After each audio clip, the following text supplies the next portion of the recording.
Assalamu alaikum. I welcome you all in another video lecture of Basic Mechanical Engineering. In this lecture, we will be discussing about energy transfer, and general energy analysis. So in the previous videos, we discussed about the concept of thermodynamics, energy, and how they are interacted, and there are different examples of systems. We discussed about systems, boundaries, surroundings, state, equilibrium, state postulate. Now we will discuss about energy specifically, although this concept energy is familiar to you, but let's dig deep into this concept. So we will be discussing about concept of energy, internal energy, concept of heat and work, first law of thermodynamics, and we will be discussing about some conversion efficiencies in this lecture. First of all, what is energy? What is the definition of energy? Although the common definition of energy is the ability to do work or ability to cause changes, but usually it is difficult to explain energy in a in our line statement. So we give usually it is better to explain energy through examples. So हमारे पास different types of energies की मुख्तलिफ किस्में होती हैं. हमारे पास kinetic energy होती है, हमारे पास पोटेंशियल एनर्जी होती है, हमारे पास थर्मल एनर्जी है, we have nuclear energy, we have wind energy. तो the important thing is that energy जो है वो कोई भी ऐसी चीज़ जो वर्क कर सकती हो या कोई चेंज प्रोड्यूस कर सकती हो. एनर्जी जो है वो एक फॉर्म दूसरी फॉर्म में कन्वर्ट हो जाती है. फॉर एग्जाम्पल अगर मैं आपको मिसाल देता हूँ, तो in your cars engine you have chemical like in the form of fuel जो कि बर्न हो रहा है इंजन में, और इंजन में बर्निंग के बाद वो कुछ एनर्जी रिलीज करता है और उससे जो है वो पिस्टन मूव करता है और फिर आपकी गाड़ी चलती है. तो बेसिकली आप क्या कर रहे हैं, एक form of energy that is chemical energy convert करते हैं मैकेनिकल फॉर्म ऑफ एनर्जी में. अच्छा, दूसरी बात ये कि इम्पॉर्टेंट बात कि इसका जो यूनिट्स हैं एनर्जी के वो कौन से होते हैं, वो क्या होते हैं, जूल्स होते हैं, और the bigger unit is kilo joules. Interesting एक और बात, energy is a scalar quantity. तो हम डिफरेंट फॉर्म ऑफ एनर्जी को भी ऐड कर सकते हैं एक साथ, हम विदाउट प्रॉब्लम हम इसको ऐड कर सकते हैं. हम देखते हैं डिफरेंट फॉर्म्स ऑफ एनर्जी. हमें सबको पता है कि थर्मल एनर्जी होती है, chemical, magnetic, electrical, nuclear, kinetics and potential energy. There are other forms of energy as well. You can have wave energy, tidal energy due to the motion of tides and waves in ocean. We can have electrical energy which is here. So all these are different form of energy हमारे पास जो कि एक form दूसरे form में convert होती हैं. मिसाल के तौर पर अगर आप एक बल्ब जला रहे हैं अपने घर में, तो बल्ब जलता है बिजली से, और बिजली जो है इलेक्ट्रिकल फॉर्म ऑफ एनर्जी है, और जो लाइट आपको बल्ब से मिल रही है वो एक डिफरेंट फॉर्म ऑफ एनर्जी है, और जो गर्मी में महसूस हो रही है different form of energy. For instance अगर आप एक गाड़ी चला रहे हैं, if you are running an engine on a fuel, तो fuel is a chemical form of energy that is converting into heat energy, and that heat energy is basically running the engine, and then the engine is basically causing the vehicle to move. तो mechanical form of energy में convert हो गया. But total energy basically क्या हो सकती है कि it could be a sum of all these energies, or it could be a sum of 2-3 energies. But total energy जो है वो simply capital E से represent करते हैं. थर्मोडायनेमिक्स में हम बेसिकली टोटल एनर्जी से ज़्यादा हम चेंज में डील करते हैं कि चेंज कितना हो रहा है एनर्जी में. फॉर एग्जांपल अगर स्टेट 1 है और स्टेट 2 है, तो स्टेट 1 और स्टेट 2 में तब्दीली कितनी आई है, हम इसमें इंटरेस्टेड होते हैं थर्मोडायनेमिक्स में. अच्छा, this is interesting. First of all let's categorize these the list of these energy into 2 main categories. One is microscopic energy, जिसको हम इंटरनल एनर्जी भी कहते हैं, and the other is kinetic energy, and other is microscopic energy, जिसको हम जिसकी दो किस्में हैं कॉमनली आपको पता है, kinetic and potential. So kinetic की डेफिनेशन क्या है, एनी फॉर्म ऑफ एनर्जी जो रिलेटेड हो किसी मोशन से. फॉर एग्जाम्पल अगर if a body is moving with certain velocity, तो उसके हम कहेंगे कि इसके अंदर काइनेटिक एनर्जी है. पोटेंशियल एनर्जी वो एनर्जी होती है जो किसी बॉडी का पोजीशन के हिसाब से होती है. फॉर एग्जाम्पल अगर आप एक बॉडी को उठा के किस सर्टेन हाइट पर रखते हैं, तो आप कहेंगे कि उस बॉडी के अंदर कुछ एनर्जी स्टोर हो गई है in the form of mgh, mass acceleration to gravity, and h is the height. Whereas जो थर्मल, केमिकल, मैग्नेटिक, इलेक्ट्रिकल और न्यूक्लियर एनर्जीज हैं, ये वो एनर्जीज हैं जो कि माइक्रोस्कोपिक लेवल पर होती हैं, यहाँ पर मॉलिक्यूलर लेवल या पार्टिकल लेवल पर होती हैं. इसकी मिसाल हम समझ लेंगे. Let's say you have a container, जिस कंटेनर में गैस मॉलिक्यूल्स हैं. अगर वो कंटेनर को मैं उठाता हूँ, पूरा कंटेनर उठाता हूँ, किसी हाइट पर रख देता हूँ, तो बेसिकली मैंने उस पूरे कंटेनर की पोटेंशियल एनर्जी को राइज कर दिया। अगर मैं उस कंटेनर को मूव कराता हूँ तो मैं उसकी काइनेटिक एनर्जी बढ़ा रहा हूँ।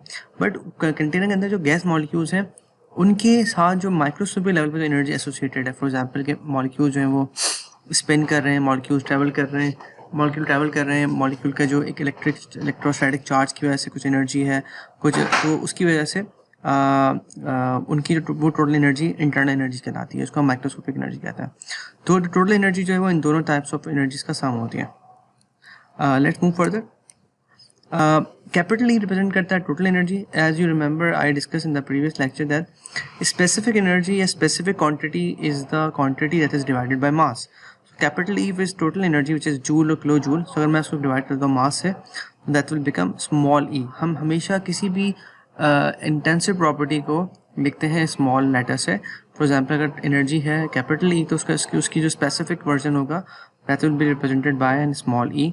तो यहाँ पे उसके यूनिट्स कर देंगे किलो जूल्स या joules per KG.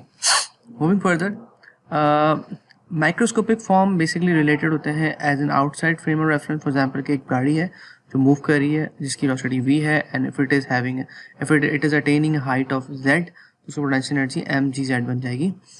Where as जो माइक्रोस्कोपिक एनर्जीज होती हैं बेसिकली वो सिस्टम के या उस मॉलिक्यूल की अपनी एनर्जी जो कि मॉलिक्यूलर लेवल पर है, जिसको हम अब कहेंगे internal energy. Internal energy basically the sum of all the microscopic energies. In the previous slide you can see that this is a microscopic energies. हम इसको अलग अलग नहीं देखेंगे, हम केमिकल, मैग्नेटिक, इलेक्ट्रिकल, न्यूक्लियर सबको एक कंसीडर कर लेंगे। हम कहेंगे कि ये सब की सब क्या है, इंटरनल एनर्जी है which is represented by capital U. So capital U is representing the microscopic form of energy, while as microscopic form is basically kinetic energy and potential energy. Now we have two different forms of energies within the internal energy, which is sensible energy and latent energy. These are basically thermal energy. Thermal energy means they are energy which is related to temperature. अब यूँ समझ लेते हैं, for example अगर आपके पास एक container है जिसके अंदर गैस मॉलिक्यूल्स है और आप उसको हीट अप करते हैं, तो बेसिकली आप माइक्रोस्कोपिक लेवल पे क्या कर रहे हैं कि जब आप मॉलिक्यूल्स की एनर्जी बढ़ा रहे हैं और molecules are now moving at a higher speed, तो मॉलिक्यूल की इटसेल्फ काइनेटिक एनर्जी बढ़ा रहे हैं तो आपका टेम्परेचर बढ़ रहा है। So this is associated with the thermal energy. तो within the thermal energy we have two different type of energy which are sensible energy and latent energy. इसको हम समझ लेते हैं।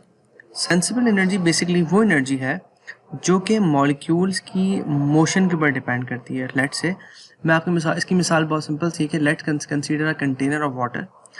कंटेनर ऑफ वाटर है, पानी का बर्तन है जिसमें पानी है और वो हम उसका temperature let's say 15 degree Celsius है। मैं उसको गर्म करना शुरू करता हूँ पानी को, और क्या होता है कि टेम्परेचर 15 से 16, 17, 18, 19 बढ़ता चला जाता है। तो यहाँ पे क्या हो रहा है कि जब मैं एनर्जी प्रोवाइड कर रहा हूँ पानी को, वो उसकी एनर्जी बढ़ा रही है या उसका टेम्परेचर राइज कर रही है, या in other words the kinetic energy of the molecules बढ़ा रही है जिसकी वजह से उसका टेम्परेचर बढ़ रहा है। बट जब जैसे ही वो 100 डिग्री पहुँचता है तो 100 डिग्री पर उस पर क्या होता है कि वो पानी वाटर से या लिक्विड से गैस बनना शुरू हो जाता है, एवेपोरेट हो जाता है। एट दैट मोमेंट जो आपका टेम्परेचर है वो फिक्स हो जाता है, कॉन्स्टेंट हो जाता है। अगर आपने एक थर्मामीटर डाला हुआ है तो you will experience that the temperature thermometer is showing a single value, and even अगर आप एनर्जी दे रहे हैं, मुस्तकिल दे रहे हैं, फिर भी टेम्परेचर जो है नहीं बढ़ रहा। तो विच मीन्स कि आप एनर्जी दे रहे हैं, वो एनर्जी जा कर रही है, वो एनर्जी जा रही है बेसिकली फेस चेंज हो रहा है उसका आपका लिक्विड का। लिक्विड जो है गैस बन रही है, वेपर्स बन रहे हैं, बट जबकि टेम्परेचर कांस्टेंट है। तो विच मीन्स आप एनर्जी मुस्तकिल दे रहे हैं बट आप जो है उसका टेम्परेचर नहीं बढ़ा पा रहे, बल्कि उसका फेस चेंज हो रहा है।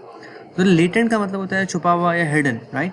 So the internal energy associated with the face of the system. Face मतलब कि वो लिक्विड है, गैस है या सॉलिड है। सेंसिबल एनर्जी बेसिकली एसोसिएट किससे होती है, kinetic energy of the molecule के साथ, जो टेम्परेचर बढ़ा देती है। Moving forward, this is an physical interpretation of physical inside of the internal energy. For example, molecular translation, molecular rotation, electron translation, molecular vibration, electron spin and nuclear spin. So these all are microscopic energies which are associated with the sensible energy, which is basically आप energy दे रहे हैं तो इन तमाम energies पे फर्क पड़ रहा है। like molecular translation बढ़ रही है, rotation बढ़ रही है, spin बढ़ रहा है, तो कंबाइनली ये तमाम सेंसिबल एनर्जी हैं, these all are responsible to raise the temperature. जबकि लेटेंट एनर्जी जो है वो फेज चेंज करती है। Internal energy associated atomic bond is chemical energy. क्या मतलब इस बात का? इफ़ यू रिमेंबर, जब हम एक सिंपल केमिकल रिएक्शन करते हैं, let's say carbon dioxide, carbon plus oxygen, तो इट्स अ कंबशन रिएक्शन। आपने उसको बर्न किया, you produce carbon dioxide and some heat. So basically आपने क्या किया, आपने बॉन्ड्स तोड़े, बॉन्ड्स कोवैलेंट आयोनिक बॉन्ड्स तोड़े, और जिसकी वजह से एनर्जी रिलीज हुई।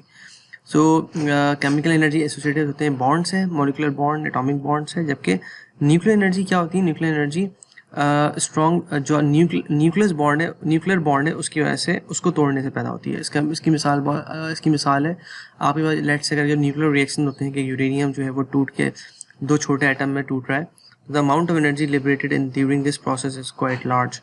क्योंकि जो बॉन्ड है वो बहुत स्ट्रांग होता है। हम यहाँ पे एटम को के न्यूक्लियस को हिट करते हैं और न्यूक्लियस को तोड़ रहा होता है। On the contrary, the chemical energy जो है वो इतनी ज़्यादा नहीं होती कंपेयर टू न्यूक्लियर एनर्जी। हम डिस्कस कर लेते हैं टोटल एनर्जी। हमने बात की थी कि माइक्रोस्कोपिक फॉर्म और माइक्रोस्कोपिक को ऐड कर लें तो आप टोटल एनर्जी आ जाती है। काइनेटिक एनर्जी और potential energy are the form of microscopic, where is capital U is the form of is basically representing the microscopic form. So the capital is basically U plus KE plus PE, and U जो है आपके पास internal energy है जो कि सम है sensible और latent का I'm sorry, और mv²/2 द काइनेटिक एनर्जी, और mgz जो है पोटेंशियल एनर्जी है। इसका यूनिट जो है वो किलो जूल्स हैं या जूल्स हैं, it doesn't matter, but the energy per unit mass is basically capital E/m because you are converting this energy into an intensive property. Similarly, जब आप इसको डिवाइड कर रहे हैं मास के साथ तो काइनेटिक एनर्जी पर यूनिट मास क्या बन जाएगी? v²/2 and gz, because you considered m from the denominator and numerator. And similarly, small u will be representing the internal energy version of the internal energy version of like the intensive version of internal energy, u upon m. So which means that this whole equation which is here can be written in form of intensive version, intensive property version, which is small e equals to u plus ke plus pe. In this equation there is no difference except this whole equation, this equation is divided by mass. So mass नहीं है इन दोनों में, और capital U जो है वो small u से represent हुआ है। Moving further, total energy basically हम अभी डिस्कस करते हैं। देखिए, we have two different systems, close systems या ओपन सिस्टम। क्लोज सिस्टम वो सिस्टम होता है जिसमें आपके पास एनर्जी का ट्रांसफर हो रहा है और मास का ट्रांसफर नहीं हो रहा। वेयर एज जो ओपन सिस्टम होते हैं जिनको हम कंट्रोल वॉल्यूम भी कहते हैं, वहाँ पे आपके पास फ्लूइड फ्लो हो रहा होता है, मतलब पानी या कोई भी फ्लूइड दाखिल हो रहा है, फ्लूइड बाहर निकल रहा है। अब हो क्या रहा है कि आपके पास जो फ्लूइड है वो सर्टन रेट से दाखिल हो रहा है। मिसाल के तौर पर आपने अगर एक फॉसेट खोला है पानी का जिसकी जो किसी खास रेट से बाहर निकल रहा है कि कितना मास पर यूनिट टाइम निकलता है, ठीक है। इसका मतलब यूँ समझ लें कि आपके पास जो मास है जो कि उस फॉसेट से या नलके से बाहर आ रहा है, तो अगर मैं आपसे कहता हूँ कि कितना मास जो है वो पर यूनिट टाइम निकल रहा है, तो आप क्या कर सकते हैं, सिंपली आप एक बकेट लें, बकेट को फिल करें, और बकेट का आपके पास वॉल्यूम है तो आप या बकेट फिल करने के बाद आपने उसको वेट किया वेइंग मशीन से, and you measure the time, जो टाइम लिया उसने उसको भरने में, तो वो आप उससे मास फ्लो रेट निकाल सकते हैं, मतलब कितना मास पर यूनिट टाइम निकला है। Similar but that same relation mass flow rate can be represented by another formula which is m dot. हम m डॉट को मास फ्लो रेट को रिप्रेजेंट करते हैं m डॉट से, जो कि रो v डॉट होता है। रो v डॉट होता है, रो डेंसिटी है, और v dot basically volume flow rate है। This relation is basically rho, that's the density of the liquid, a is the area and v is the velocity. So this represent the flow rate, mass flow rate. Similarly हमारे पास जो flow, हमें energy ज़्यादा interested होते हैं rate of change of energy में। If small e is the energy per unit mass, and we know that energy per unit time is basically power. So in order to convert it into a power, we kilowatt or kilojoules per second, we multiply the small e with m dot to convert into the power, right? This is called energy flow rate. Another interesting thing, microscopic and microscopic. For example, if you have a dam, this is an interesting example. If you have a dam, we have a container of water or a reservoir of water And if you install a turbine within the reservoir, nothing will change because the molecules are basically moving randomly, and this is not the molecules are not turning the turbine. Turbine नहीं move कर रही, but जैसे ही आपने gate खोला, तो what would happen? The turbine installed here will start rotating. तो basically हो क्या रहा है कि यहाँ पे internal energy है, microscopic energy है, और ये जो है microscopic energy है जो कि kinetic और potential energy convert होकर turbine चला रही है. तो the work done is basically is due to the macroscopic form of energy, whereas microscopic form of energy do not actually do any work. Now, what is mechanical energy? Mechanical energy is basically composed of three different types of energies. One is kinetic energy, potential energy, and the flow energy. Flow energy, these two energies you must be quite familiar with, kinetic and potential.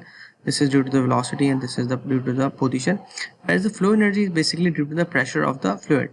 The fluid has exerting some pressure some force per unit area.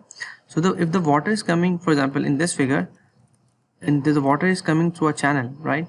So that the channel has some pressure, and the pressure per unit density is basically is representing the flow energy. So this equation is basically not a difficult one. If you see closely that v square upon 2 is the kinetic part, gz is the potential part, and p upon rho, this is the new term which is called flow energy. And when you multiply this bracket with m dot, you will get rate of change of energy, m dot mac. And this is firstly this is an incompressible flow, which means those flows which has constant density, like fluids, not like water, oil, or anything which is liquid, right, at certain temperature. But usually we are interested in the change of energies, the rate of change of energy, which means at point 1 this equation will be p1 upon rho, v1 upon 2, and gz1 upon gz, right? So if I write this equation between two different points, I will get this equation, right? This is the difference of the equation at point 1 and point 2. So we are rather interested in the rate of change of energy than the rate of energy change at a particular point. So I again reiterate that if you have any question regarding these lectures, you can ask me anytime. You can ask me in the live sessions. Please start reading the book. Please have these slides and read them, or please watch the videos, and please note down your queries and questions related to these slides. Okay. Heat transfer, energy transfer, right? A very important type of energy is heat. Heat and work, right? So now let's discuss about heat and work. What is heat? Heat is form of energy that जो कि सिर्फ उस वक्त exist करती है जब वो अपनी सिस्टम की बाउंड्रीज को क्रॉस करे. हम कोई कहे कि अगर लेट से कोई चीज़ गर्म हो रही है तो वो उसके अंदर हीट नहीं है, बट जैसे ही आप उसको टच करेंगे आपको एक महसूस होगी एनर्जी का ट्रांसफर. तो एनर्जी हीट उस वक्त एग्जिस्ट करती है जब वो बाउंड्रीज क्रॉस करे. Same goes with work done. किसी के अंदर वर्क नहीं होता बल्कि वर्क बाउंड्री क्रॉस करता है. ठीक है, this is an important concept. If you have any question regarding heat and work, please ask me in the live session. Again, the work and heat are never contained in the system. They transfer, enter or leave the system boundary by increasing the decreasing internal energy. Which internal energy किसी system के अंदर होती है, और heat जो है वो basically उस वक्त एग्जिस्ट करती है जब वो बाउंड्रीज को क्रॉस करे. अगर वो बाहर निकलेगी तो यू जो है वो ड्रॉप कर देगी, और अगर अंदर आएगी तो यू को बढ़ा देगी. For example, यहाँ पे हम बात करते हैं let's say if the room temperature is 25 degrees Celsius, and another important thing is that heat only exists when there is a temperature difference. If there is no temperature difference, there will be no heat transfer. As in this example, we have a room which is 25 degrees Celsius. We have a soda which is 25 degrees Celsius. So there will be no heat transfer between the room air and the soda. Whereas in the other two sodas, the soda is 15 degrees Celsius and this one is 5 degrees Celsius. What is happening?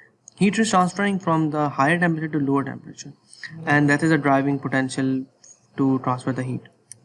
There are three mechanisms of heat transfer. We will see them in detail, inshallah, in the following classes: conduction heat transfer, convection heat transfer, and radiation heat transfer. Conduction heat transfer is basically due to the molecular motion. Convection is due to the bulk motion, and radiation due to the electromagnetic radiation. इसको हम समझ लेते हैं कि conduction क्या होता है. For instance, अगर आपके पास एक मेटल रॉड है, आप उसको एक एंड से गर्म कर रहे हैं, तो what will happen, the molecules of the molecules will get heated, और वो अपनी वाइब्रेशनल मोशन से बाहर वाले मॉलिक्यूल को एनर्जी ट्रांसफ़र कर देंगे, तो वो पूरी जो टेम्परेचर है वो राइज होगा, हीट ट्रांसफ़र होगी from one end to another end. While in convection heat transfer, आपके पास की मिसाल यूँ समझ लें कि एक प्लेट है जो गर्म है, आप उस पर से हवा ब्लो करते हैं, तो हवा क्या है, एयर जो है वो अपने मॉलिक्यूल उसके साथ टच करेगी, एनर्जी ट्रांसफ़र करेगी और आगे मूव कर जाएगी। Whereas रेडिएशन हीट ट्रांसफर में आपको मीडियम नहीं चाहिए, you do not need any air और any medium, no matter is required, is necessary. So this is for example, the energy from the sun is basically a good example of electromagnetic radiations, because between sun and earth there is no medium. So we will see these concept in detail inshallah in the future classes. So let's stop here, and in the next video, this is it. If you have any question, please ask me again. Please start reading your book and the slides. Thank you very much for listening.